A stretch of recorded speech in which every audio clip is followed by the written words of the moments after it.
আসসালামু আলাইকুম। আমরা এমন একটা রাষ্ট্রতে জন্মগ্রহণ করেছি যে রাষ্ট্রতে আমাদের জীবনের কোনো মূল্য নেই। না আছে সামাজিক নিরাপত্তা, না আছে অর্থনৈতিক নিরাপত্তা, না আছে আমাদের নাগরিক কোনো মর্যাদা। আপনারা দেখেছেন মেট্রো রেলের বিয়ারিং পেট খুলে পড়ে গিয়ে একজন পথচারীর মৃত্যু হলো। সো দেশটা এখন এমন হয়ে গেছে যে রাস্তায় হাঁটাও যাবে না। কখন যে কিভাবে যে আমাদের মৃত্যু হবে, রাষ্ট্র ব্যবস্থা আমাদেরকে এমন ভাবে তৈরি করে রেখেছে যে আমরা বলতেও পারি না। একটা তো আছে আল্লাহ প্রদত্ত মৃত্যু, সেটা ঠিক আছে। উন্নয়নের জোরে আমাদেরকে ভাসিয়ে দিয়েছে। এখন কিছুদিনই তো হলো, কতদিন হলো এই মেট্রো রেলের, এখন এই বিয়ারিং পেট খুলে পড়ে যাবে, এটা কোনো একটা কথা? বছর ওদিকে যাচ্ছি না এখন। যেটা বলতে চাচ্ছি আমি, ওই লোকটার মৃত্যু হয়েছে, আল্লাহ তালা তাকে জান্নাত নসিব করুক, আমরা দোয়া করি আমি। আর তার হচ্ছে ফ্যামিলি আছে। তো ফ্যামিলিতে দুইটা বাচ্চা আছে ছোট ছোট। তো তাদের এখন দায়ভার কে নিবে? মানে তাদের হচ্ছে যে দায়িত্ব, এই দায়িত্ব কে নিবে? দেখলাম যে প্রাথমিকভাবে 5 লক্ষ টাকা হচ্ছে প্রণোদনা বা তাকে সহায়তা দেওয়া হচ্ছে তার ফ্যামিলিতে। আর বলা হয়েছে যে যদি কেউ কোনো কর্মক্ষম থাকে তাহলে জব দিবে। দেখেন, আমরা বাঙালিরা অনেক বেশি চালাক। চালাক বলেই আমরা হচ্ছে একটা জিনিস বুঝতে চেষ্টা করি না। ইসলামে কিন্তু কিসাস মানে রক্তপণের একটা কি বলে বিধান আছে। তো এখন যদি এই যে আমাদের কান্ট্রি বা আমাদের দেশটা যদি ইসলামের শাসন ব্যবস্থা থাকতো, তাহলে কি হতো? অনিচ্ছাকৃত যে মৃত্যুর কাফারা বা রক্তর দিয়াত বলা হয়, এটা দিতে হতো। সো এটা দেয়া হয় 100 উট।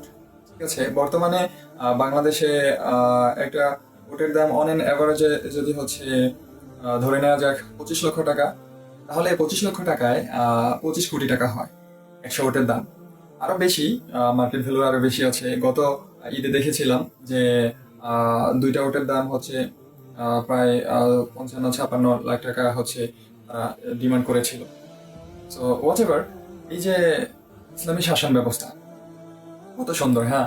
যে কারো দ্বারা কেউ যদি এরকম অনিচ্ছাকৃত কোনো ক্ষতির সম্মুখীন হয়ে থাকে, তাহলে যেটা বললাম, এই কাফারা বা দিয়াত এটা যেটা দিতে হবে 100 উটের সমমূল্য বা 100 উট দিতে হবে। সো এখন এটা কে দিবে? এটা তো হচ্ছে রাষ্ট্রের প্রতিষ্ঠান দ্বারা একজন নাগরিকের ক্ষতি হয়েছে, সো এটার দায়ভার অবশ্যই রাষ্ট্রকে নিতে হবে। দেখেন একটা জিনিস, আমরা হচ্ছে এখন যদি কল্যাণ রাষ্ট্র বা ইসলামী রাষ্ট্র হতো, তাহলে হচ্ছে ওই ফ্যামিলিটা এই সমপরিমাণ মূল্য পেয়ে যেত। ওটার যে 100 উটের সমপরিমাণ মূল্য ওই ফ্যামিলিটা পেয়ে যেত। এই জিনিসটা আমি এক্সাম্পলটা এইভাবে দিব যে ভালোর যে সংজ্ঞা, আমরা বলা হয় ভালো, অতি ভালো এবং অতি উত্তম ভালো।